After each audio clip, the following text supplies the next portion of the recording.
Ladies and gentlemen, this is David Mirikitani with another episode of Weighing In. We are brought to you by USA Wrestling, the national governing body for wrestling in the United States, and by Nike Wrestling. Go to athleteps.com for all your Nike and USA Wrestling branded gear. Grant Turner is out on doing the hustle. He's up at the USA weightlifting trials. So I'm here again with Mark Ostrainer. Good morning, Marco. How are you doing, Dave?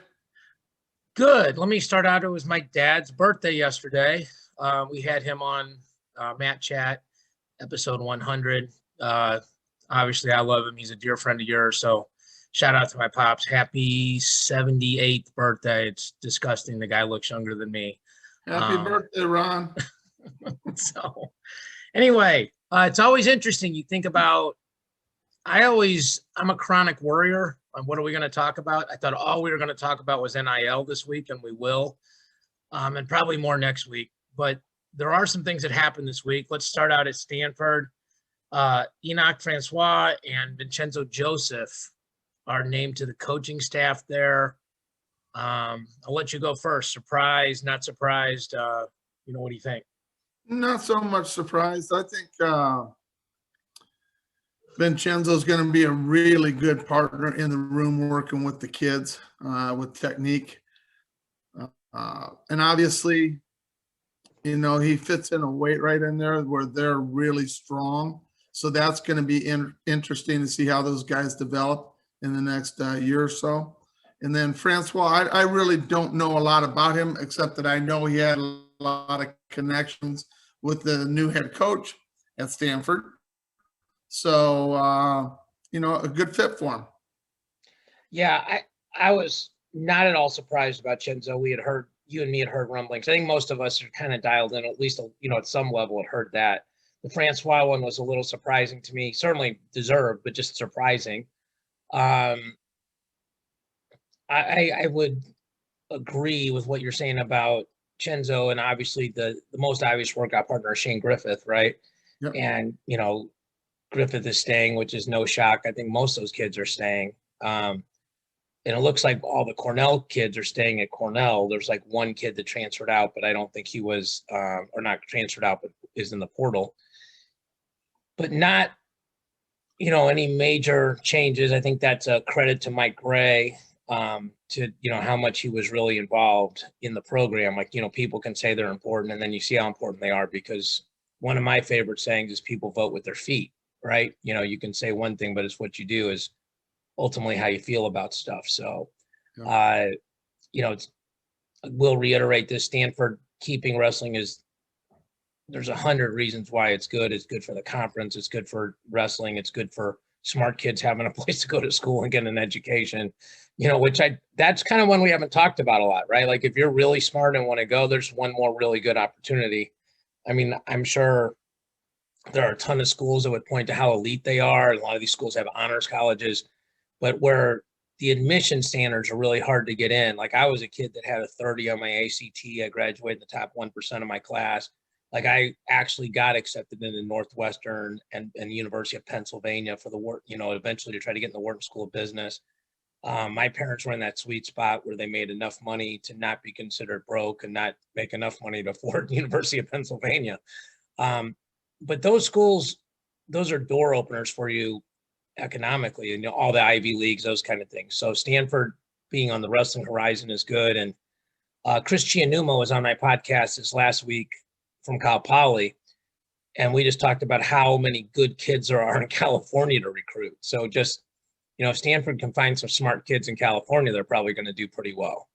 Yeah, I agree. Stanford is it was huge for college wrestling that they brought it back. I think the way everything was handled, not real thrilled about the way Stanford handled everything. They kind of got, a lot of pressure on them. But at the end, it's what happens at the end, and they brought it back. It's going to be great for college wrestling. They've, the standards now higher there at Stanford for the wrestling program. So we're going to see where it goes, and I'm sure it's going to continue to grow and, make the NCAAs even better every year. Yeah. It's also talked to some people in the know that said Rob Cole's got a 5 or 6 year exit plan. So My guess would be one of those two guys is sort of the coach in waiting. I'm sure that was part of the conversation. And whoever's the lead assistant and second assistant, at the very least, they would go, from lead assistant to head coach and second assistant to first assistant. So, sort of building, what the succession plan is there. So directly tied to that, Ray Blake becomes the high school coach at Bixby, Oklahoma, which I had heard about that, Mark, because I got a few people in Oklahoma that I know. So I wasn't as surprised as a lot of people, but I think if just on the surface, it's surprising. I had talked to a Pac-12 coach that told me that Blake told him he was going to go just into private business. And Bixby's a really good team. Zach Blankenship's from there. Oklahoma's got 3 or 4 teams that are nationally ranked: Stillwater, Broken Arrow, Bixby, Mustang. Those schools are all, and then Edmond North is really good too. I don't mean to leave anybody out, and there's obviously a lot of good individual kids on other teams like Collinsville and these other schools, but those 4 teams are all, I think, ranked in the top 50 in the country. So Blake walks into a place where wrestling didn't feel too appreciated to a place where wrestling is greatly appreciated in the state of Oklahoma. And like I said, I don't know if you know a lot about this, if you can comment on it, but I'll let you comment and then I'll tell you what I think about it. No, I really don't know a lot about what's going on there in Oklahoma. Obviously, I know a little bit more of what's going on in Iowa most of the time, but it's a great get for their program. Obviously, he's a quality individual, huge background in the sport of wrestling. So, not much more I can say. It's great for wrestling. Yeah, it's great for high school Oklahoma wrestling. Stillwater added Ethan Kyle, who was a Division I assistant coach in Wyoming. Now Bixby adds the Stanford assistant coach. And, so those are 2 big, don't think the recruiting doesn't go on everywhere in America in terms of high school. Kids are getting recruited to little league programs, like, hey, you're really good, Mark, come wrestle for my little league program, not David's little league program, that kind of thing. So those things are real. Yep. It starts at an early age. As soon as somebody's good, has talent, whatever, people are recruiting those kids. So big get for them. Shockingly, we're going to talk about the portal for a minute because that thing never stops percolating. Quinn Kinner goes from Ohio State to Rider. And Matt Ramos, we had talked about how good Matt Ramos is. And Matt Ramos goes from Minnesota to Purdue. I don't know. You're okay. You were frozen. Now you're unfrozen. That's good. I'll go first on this. Matt Ramos is a low-key, really big pickup for Purdue. He was top 4 at the age group nationals last month in Coralville. Age group world champion, has not proven himself yet at the college level. But if he were a high school senior with those credentials, this would be a huge splash. Like what happens is if kids don't make an immediate impact in college, we forget about them. We forget about kids if they redshirt. Almost all of them. Like we don't forget if Dayton Fix redshirts, that kind of thing. But unless you're like ultra elite, people forget about you.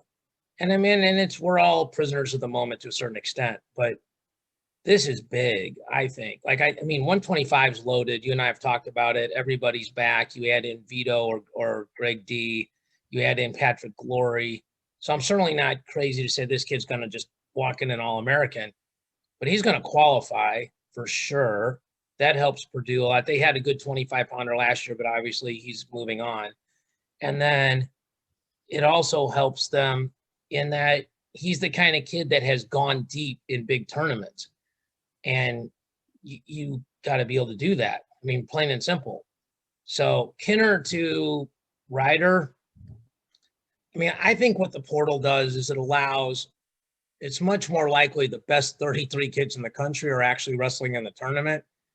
They're like, I'm not stacked behind you. Or back in the old days when the Nebraska and Oklahoma football team could recruit 4 deep. those kind of things. Like, the seventh best quarterback in the country is the third string guy at school XYZ. So when you think about Ramos and Kinner, what pops to mind? I think it's great for both of them. I think they're both going to benefit. Kenner going to Ryder, his path to qualify for the NCAAs out of Ryder are pretty good. He had some big wins at Ohio State when he filled in a year or two ago. So, I think he's making a good decision on what's my best path to be an All-American and get to the national tournament. And I think he picked it because of the conference that he'll be in. Ramos, he's staying in the Big Ten. So it's going to be hard, but he's obviously talented enough to do it. I guess we're going to see how he develops on the mat because obviously in freestyle, David, he's one of the better kids in the country. But there's got to be a transition from collegiate style to freestyle, and obviously he hasn't done that yet in the collegiate style. But I'm not sure, David. I had read a report or something on him that he has 0 matches in collegiate style while he's been at Minnesota. Yeah, so people are making this jump, and I'm not saying you are, okay? But people are making this jump that he was really good in freestyle and he's not as good in folk style. And he might not be as good in folk style because it'd be hard to be better than an age group world champion. But I think what people are doing is making this jump that like, oh, well, he's a freestyler. Like he's a hip tip, leg lace, gut wrench, push out guy. And maybe he is. I don't think he is. Like, McKee was, great freestyler from Minnesota and the chest wrap and all that. Yeah. But he could do it in the collegiate style also. He won a lot of big matches, was an All-American for Minnesota. So, he's obviously got the talent to do it. And not just an All-American, but a truckload of falls, which, freestyle, the one thing it doesn't really focus on is pinning guys because you just got to roll, just touch falls it's not touch fall like it was, but it's not, full fall in terms of holding guys down like it is in folk style. So I think the low key part of this, and maybe people aren't thinking about, is AJ's shop is at Purdue. So if you need to get better on top as a lightweight, that's probably a pretty good guy to work out with, right? I agree. But I'm not sure everybody even remembers he's there or even thinks about that. Because when you see AJ, he's still in really good shape and is light and will probably tortures guys in the room with how good he is on top. And I think you and I both know that if somebody beats you with something enough, you're like, man, I need to either learn how to A, stop that, or B, do that, or C, all of the above, right? So, if Ramos can put that tilt series into his arsenal, and he's got a long time, right? Like he's a freshman, so it's I think he's probably a little bit better than people are giving him credit for. Michigan, huge pickup, Rylan Rogers from Oregon. I talked to a bunch of coaches that all thought they were going to get him. It was interesting because he's related to Chandler and Jordan Rogers from Oklahoma State, but Oklahoma State was not on his short list. Huge pickup for Michigan.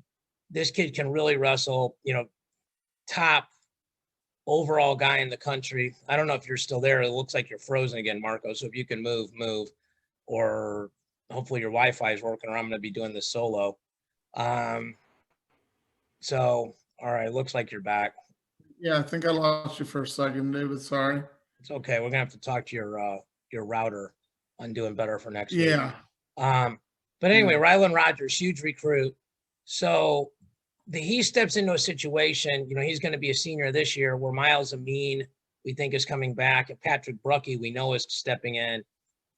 So, but they're both gone. So, he could step right in, but just huge move for Michigan. I think Oregon State obviously would love to have gotten him, but I don't think they were ever really on the short list, probably because the coaching changed and everything else.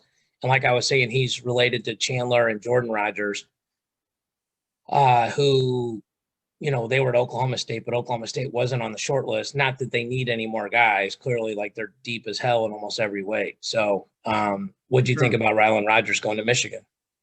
Yeah, I think it's a great fit for him. I think it's great for Michigan. It's going to be a need for them in the next year. So, I mean, and that's what all colleges are trying to do, David. They're trying to project when our kids leave, who's the best kid that we can get to step in and make an immediate impact. And Rogers should be able to do that. Yeah, I think Rogers is one of those guys. And I think you and I recruited a little bit differently in junior college. Like you just recruit who you think can win. And at least I did. And like, well, we already got a guy there that can win. Like, okay, well, one of them will red shirt, especially in junior college, right? Because ideally you have a kid win nationals 1 year, red shirt the other year, and then he has 3 years at Division I level. And I think more coaches are taking on that mindset. Like, hey, I've got David Mirikitani. He took 4th at nationals this last year. Well, I can go get Mark Ostrander, who I think can win nationals. Okay, well, we'll figure it out. Or one of them will go into the portal. But, like this almost guarantees me that I'm going to be at least top 4 at that weight again. And that coach's job is to keep putting All-Americans on the mat, keep scoring team points. I mean, they don't want to say it that way. And I believe most coaches care about the kids and the relationships and everything else. So I'm not saying that, but you can't care about the kids and take 37th every year at some of these schools. You won't have a job. You mean you'd be the nicest guy in the world that'll be selling tools or something, So, I mean, winning's a big part of these guys' jobs. So huge pickup for Michigan. That's a really good point, though, David. These schools are trying to, you want depth. Obviously, in a collegiate season, when you're wrestling 25, 30 matches, guys are going to get hurt. Things are going to happen. You're going to have kids are going to get, do something stupid and be dropped off of a team. And it's just going to happen. There's so many kids out there, so many situations.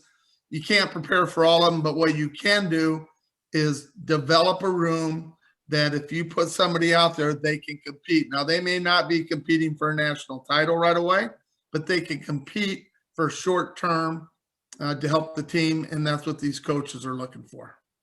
Yeah, and I think Rylan Rogers is the kind of kid they think can compete for a national title right away. I mean, the heavier you are, the more difficult it is to compete for a national title right away. Like that's why like a Gable Stevenson, it's almost like in high school, right? It's like trying to win state at freshman at heavyweight or 220, 215, 190, 5, whatever it's a lot easier to win it at 106, right? Because you're usually competing against other freshmen and sophomores, right?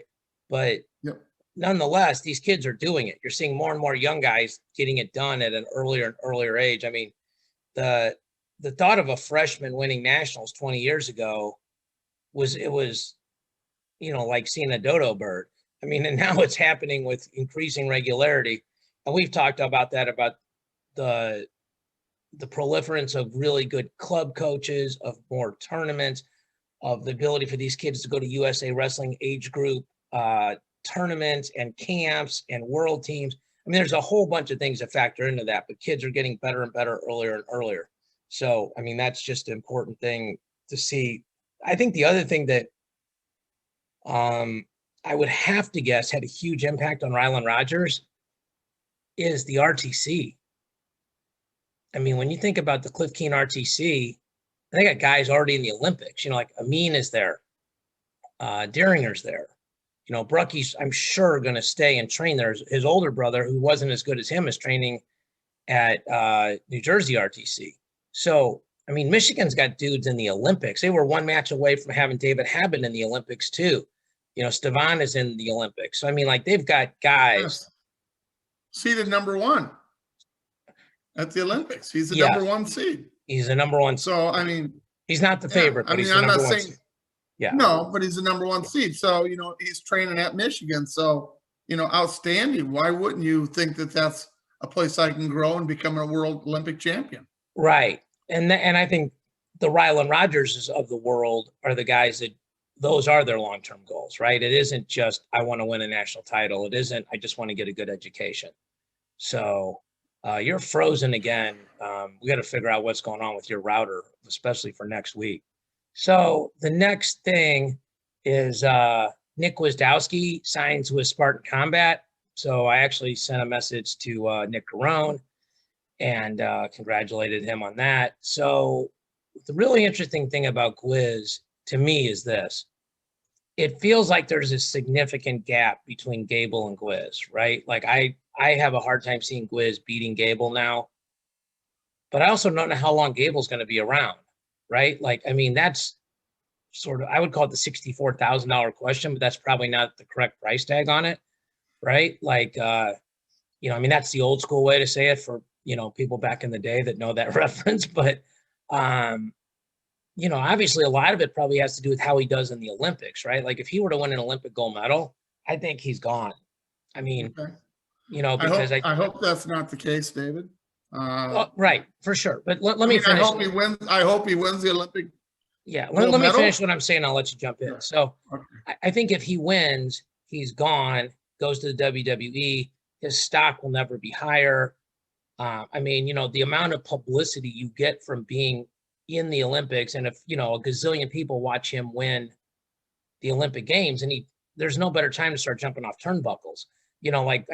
Going back to college, I mean, that's like, I don't know what that's like winning nationals and then going back and trying to win another high school state title, it's almost redundant, right? Like, I mean, I don't mean that insultingly, but if you win the pinnacle of the sport, trying to win something less the pinnacle kind of doesn't make sense. I'm with you. I think he's great for wrestling, right? I think he's great for college wrestling. I'm certainly, I think the Minnesota coaches have got to be in a pickle here, right? Like, like they would love to say they coached an Olympic champion. They also know probably better than anyone he might be riding off into the sunset if that happens. But the reason why I bring up Gable so much is if Gable goes, Gwiz feels like he's the next best guy in our country right now. So that's a pretty big pickup for Spartan Combat because I feel like, he would be a guy that would, like, A, be at the top of the ladder, and B, is a guy that's medaled before at the world level. Yeah, I mean, don't forget Paris is in there. He has beaten Gwiz. He beat him last summer. So, I think Gwiz is probably the second best, but not by a hair maybe. So yeah. There's no guarantees that will happen. And I didn't mean to interrupt you earlier, David. No. It's just, you start talking and then I want to say something. I just, for some reason, just do it. But I got to work on that too. But anyway, and I know we're going to talk about this a little later with the NIL, but I think that's one of the reasons Gable may stick around because I think he probably could make as much money on that as he would by signing with the WWE right out of the gate. So why not stay? I mean, you always want to be the best at what you're doing. And he has a chance to be the best in the world for the next 4 or 5 years. Why wouldn't you do that? I mean, to me, it's a no-brainer. He's going to do it. And because there's such a gap after the World or Olympics and the Worlds, he's got 3 years to prepare for the next Olympics. I think he stays in college and makes some money and gets to continue to compete and grow and mature. I think it'd be great for him to stay in all the ways that you look at it. Okay, so I'm going to just jump in here real quick and say Mark Hall was announced that he's going to be the University of Pennsylvania volunteer assistant and I should have put that in the opposite order because the segue from Gwiz to Gable to NIL is a better one. So my apologies for being a little disjointed. I didn't really think about going that way, but so Mark Hall, UPenn, a volunteer assistant. We always thought all along he'd be a great coach, and it looks like he might be doing that a little sooner than later. He's a tweener. I think, he's 74 kilos, which is 163 ballpark, within a tenth or two is probably too far for him. And 86 kilos, which is 189, is probably too far for him. He's like a perfect 79er, and that's a non-Olympic weight. I'm sure he'll keep competing. Anyway, to go back to what you said about Gable staying. So NIL, let's kind of set the table on what NIL is, name, image, likeness. And my guest on Matt Chat, we're going to talk about NIL. That's all we're going to talk about this week. Okay. So, we're recording later on today as well. So busy guy on the pods today. But So NIL basically means that athletes can make money off of their name, image, and likeness. Right now, there are 8 states that have said you can do this. The only state with major Division I wrestling is Ohio, but these other states are all pending. I talked to AJ Ferrari about it down at Junior Duels, RBY, it's all over his social. So there's a bunch of different sides to this. And we got about 20 minutes left, so that's good. We can get into some of it. Here's what I'll say where I disagree with you. I don't think there's any chance Gable can make as much money than he can from the WWE, because the WWE could pay him $1.5 million. Okay, they could pay him $1 million, and that would be a contract. It would be guaranteed. And I mean, like Randy Orton, I actually recruited Randy Orton coming out of high school. So like I know those guys, like how crazy their schedule is and how demanding it is on their body. So I'm not saying it's I think it's probably harder than wrestling, but I think it's hard, right? It's not like they're playing golf, right? Like, Sure. I'm not insulting golfers, but I mean, as far as the toll on your body, right? I mean, name, image, likeness means you can make money by anybody that's willing to pay you, and you don't have to take money under the table now. Okay, so I thought a lot about how we're going to talk about this. So I got a buddy of mine who owns a roofing company in Oklahoma, okay? And talked to him at Junior Duels. Yep. And one of the things we talked about, I said, he didn't even think about this. I go, somebody could pay you $55,000 to do a roof. That's a $5,000 job. And then they say, we want you to give the other $50,000 and hire Mark Ostrander as your spokesperson and to do one commercial. And I'm an economics finance guy. So the guy that owns the roofing company, let's just call him Mr. R for roofing, he has to take $55,000 in as taxable income, but he pays $50,000 out as a taxable expense. So he's $5,000, and he did a job for $5,000. He's exactly where he would be economically. Okay. The person that gave him $55,000, they're allowed to do that. If somebody wants to overpay for a job, I mean, that's business, right? Like you try to get as much as you can for what you do. So there's actually nothing illegal, unethical, and immoral about that. And the kid gets paid, which is now totally legal. And let me just say this for the record. I'm happy that this is happening, okay? I think it's going to make a coach's job a lot harder, okay? Let me go to a different sport, because I got a lot of thoughts on this, and I don't want to monopolize the time, but sure. Let's go to football, okay? Football has 85 scholarships, for people that don't know this, and they have 85 full rides, okay?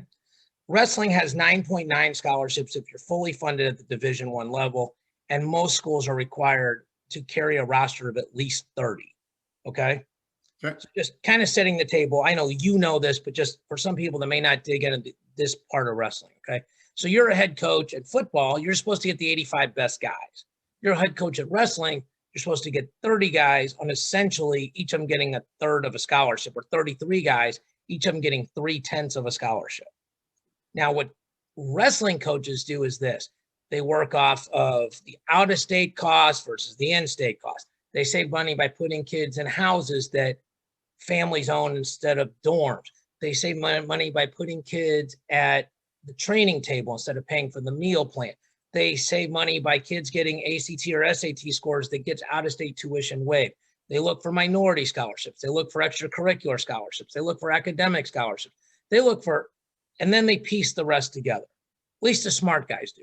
The dumb guys just go, I only got 9.9. It's going to be hard to get a bunch of good kids. I mean, this, and I know coaches like that. I like them, but I'm like, you're not thinking the right way. Like there's a very good school that is a consistent top 10 school that if they do a few simple things every year, after a year, their kids are all in state. That's a huge advantage. There's another conference where if you get 24 on the ACT, you get out-of-state tuition waived. There's another school where if you qualify for a Pell Grant, the institutional aid, and what institutional aid means is the money from the school, not federal money, covers 67% of what it costs to go there.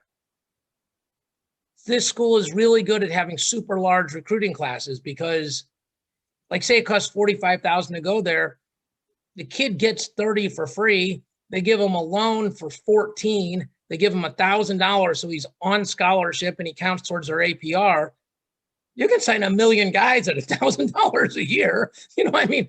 So anyway, but when you go to football, and I'm just telling people this because I don't think a lot of people know this part. I think this is stuff I know that not everybody knows. Okay. Sure. When you go to football, it's 85 scholars. Okay. So let's use a school that doesn't have wrestling. So there's no implications we like or don't like a certain school. Take Clemson. They don't have a wrestling team right now. Perfect example. Okay. Trevor Lawrence was the starting quarterback there. He was on a full ride scholarship. All of them are.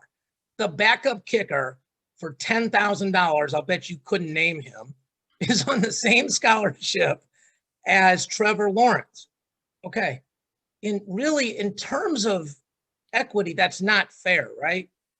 I mean, like it'd be hard to find a metric where the backup kicker or the third string long snapper is as valuable to the team as Trevor Lawrence, right? Correct. Okay, so there's that inequity. Then there's the other inequity of how much money is Trevor Lawrence bringing into the university, right? Because when people go to the game on Saturday to watch the game at Clemson, the reason why ABC carries so many Clemson games is because the team is good. And you could certainly argue Dabo Swinney, who's the head coach there, he's the reason why they're good. He put this program together. He's a program builder. They were okay before he got there. Now they're elite. Okay. Or even they were good before he got there. Now they're elite. Okay. Right. But people are on Saturday, they're paying to watch Trevor Lawrence. They're not paying to watch Dabo Swinney walk up and down the sidelines and call timeouts. Okay. So, and all Trevor Lawrence can get is tuition, room, board, books, and a cost of living allowance. And the cost of living allowance is a whole nother thing that varies from school to school. Correct. But this is what I would say to people, and I don't think they're thinking about this. If you take the top 4 teams in college football, kind of over the last 10 years, in some order, they're Alabama, Clemson, Ohio State, Oklahoma. Okay. 2 of those schools have wrestling. Obviously, 2 of them do not. Why do you think kids go to those schools year after year after year? And it's not because of scholarship, because they're all offering a full ride. Like, that's what's interesting to me about football, right? Like, you're Alabama and I'm Clemson. Let's use the non-wrestling schools, okay? You're Nick Saban, I'm Dabo Swinney. You can offer my son a full ride. I can offer my son a full ride. Now what? Okay, well, the cost of living adjustment is this. Fine, whatever. We'll figure that out. Like, it's a couple $1,000s difference a year. Okay, you get to keep your financial aid at these places too, by the way. If you're a Pell Grant kid, you get to keep your Pell Grant. Okay. I don't care what anybody says. They're working out deals with these kids to get extra money. Like, that's got to be one of the reasons. Another reason is how many kids go to the league from these schools, right? You know, like if Alabama and Clemson are, like, you're in Iowa. Iowa's considered like offensive line university, right? And tight end university, right? Those are the two things that Iowa is known for, right? So if you're Tristan Wirfs, who was a state champion out of Iowa, going to Iowa makes a lot of sense, okay? But the point of all this is people are getting dough. Kids are getting dough. They're getting money from boosters, from everything else. Now it's just legalized.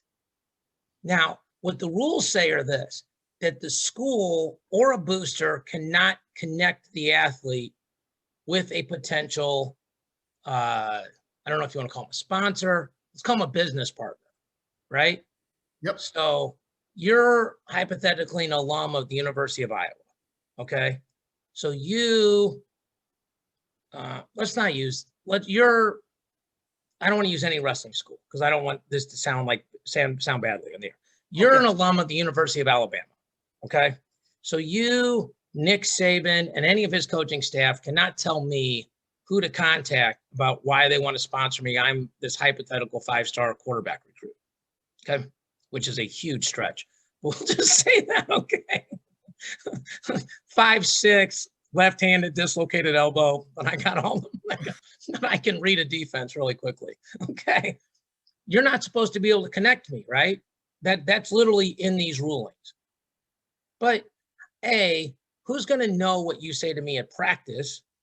And B, all you got to do is call somebody else And that person calls me and says, you need to talk to Joe Blow Automotive. They're waiting for your call. Yeah, or they're going to call you, answer the phone, you know? So I don't have any problem with this. I think as a coach, I talked to a coach last night that said, it's going to be really interesting to start recruiting kids that already got like $50,000 in their pocket. So I think what you're going to have to sell now is a culture, and you're going to have to sell, as a coach, you're going to have to sell a culture, and you're going to have to sell opportunity, and not just, well, we can give you more money than everybody else. I've talked for a long time. Go ahead. Sorry.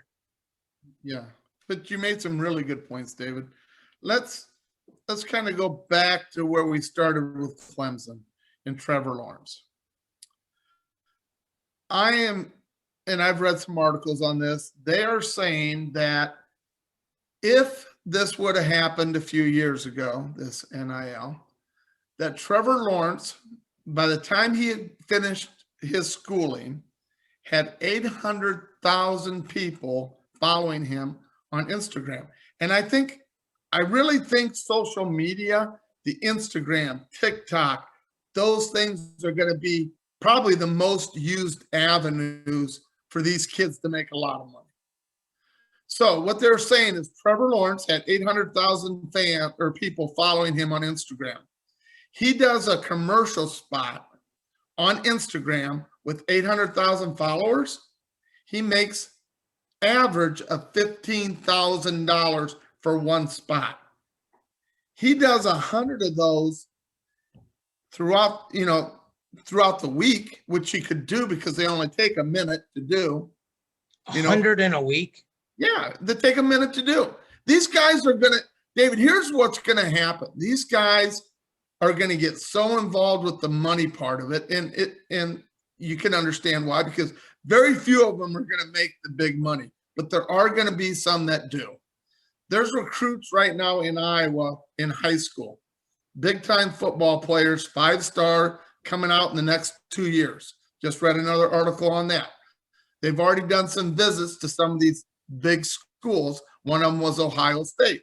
Ohio State brought up the NIL right away during the recruiting visit, and they're not supposed to use that, the NIL for recruiting kids. That was one of the stipulations that I had heard that they weren't supposed to do. But what they're doing, David, is they're saying, hey, Columbus, Ohio, we have 15 Fortune 500 companies in this area. Where are you going to make that kind of money anywhere else? So these kids are going to look at those things, David. And I'm not saying it's a bad thing, but it's going to be a headache. I talked to, I went to the Hawkeye Club outing yesterday and talked to one of the assistant coaches at Iowa. And I was trying to get some more background of this NIL, how they're handling it. And they said, everything's coming at us so fast. It's going to be day by day. We're learning about what's going on. And it hasn't even passed the legislation here in Iowa yet. They haven't even voted on it yet. So until they vote on it, it really doesn't go into effect in Iowa. But maybe let me interject. Kentucky hadn't voted on it. Their government just signed their governor signed an executive order to get it in, because John Calipari is like, there's no way we can recruit against you. So I mean, like, you're right that that's the traditional way it happens, but the governor from Iowa could sign it into law tomorrow. Okay. Like, they can do that. But they haven't yet. So, correct. And they're saying that, right now, we don't know any more about it than you do, Mark. We know we get all the information just like everybody else is seeing it on the internet, but we don't know where everything fits in. So we're just going to go day by day, working with the kids, doing what we've always done. And when that happens, they're going to have classes at the University of Iowa, just like Oklahoma's having classes, where all these big schools are going to have classes. Okay, you just brought up the University of Kentucky. They're recruiting a young man that played basketball in Iowa. Big recruit, has just transferred to Florida, playing in academy or in one of the prep schools for the final 2 years of his high school career. He's 6'8", can jump out of the gym. Good ball player. Just won a state title for Waukee. He's already visited with Kentucky. They've already brought it up. He was thinking he's just going to go to the G League professional, basketball league and play and can make $1 million signing a contract right out of high school. He didn't want to go to college. Kentucky's telling him by an article that he wrote, that was written in the paper, they interviewed him, that he can make more money at Kentucky with NIL than he would in that. So that's a great story, because not only that, but Florida is one of the states that's approved this. Okay. So he can start making money in high school. Like that's the thing nobody's talking about. That's where he's going to high school. That's what I'm just saying. That's what you said. Yeah. So he can now go make money in I'm agreeing with what you're saying. Okay. I'm saying, like, it's probably not a coincidence the high school he's going to is in one of the states that's already approved this. I would doubt that's, oh my gosh, I didn't know that happened. I mean, like, I was listening to ESPN radio over the weekend. They were talking about Kentucky, and they said the athlete with the most social media followers is a hurdler, a female hurdler that has like 400,000 IG followers. And they're saying the same thing, like, look, she can go make money right away. They also mentioned the G League. So that's like the minor leagues for the NBA. Basically, the NBA has an awesome minor league. It's called the NCAA. I think what's coming next is this one and done thing is going to go away there, because, like, I guess it doesn't matter in the sense that, okay, fine, I'll stay a year because I can make a bunch of money, take a bunch of classes, have my tutors do all my homework, and then they don't drop me till after, April of the next year, and then I go pro. So, but I mean, this is sort of it in a nutshell. The NCAA was a monopoly, okay? Yep. And they hid behind this language that was written like 20, 30 years ago. And I believe this is the beginning of the end of the NCAA, okay? I mean, I think, like, right now, the NCAA makes all their money off of 3 national championships, and the biggest one by far is the basketball tournament, okay? But they don't make money off the bowl games because the BCS, they got away from that. And now, like, if Iowa plays Missouri in a bowl game, the conferences get that money, and then those 2 teams get the lion's share of that money. But, like, the SEC and the Big Ten get money, and then, like, I don't know the percentages, but say it's like, okay, Iowa gets half of the money, Missouri gets half of the money, and the other half gets distributed evenly over the other teams in the conference. Okay. So, and we got about 2 minutes left, and we probably will talk about this a lot more next week. I always say that, and then 19 other things come up that we have to talk about, but there's not a lot of big wrestling events going on in the United States this weekend. So I imagine we'll have some time to talk about this, and I will make sure at the beginning of next week, we put the disclaimer on there that these are the opinions of Mark, Grant, and David, and not Nike, because Nike absolutely is going to be at the center of this. One thing, food for thought, just so people can understand this, companies like Nike have contracts with universities, okay? Yes, yep. So, for example, Iowa wears Nike singlets. They wear Nike shoes. They wear Nike warm-ups. I'm like 99% sure that those athletes, like if Spencer Lee made a contract with any other company, he can't get a special singlet made that's by another company.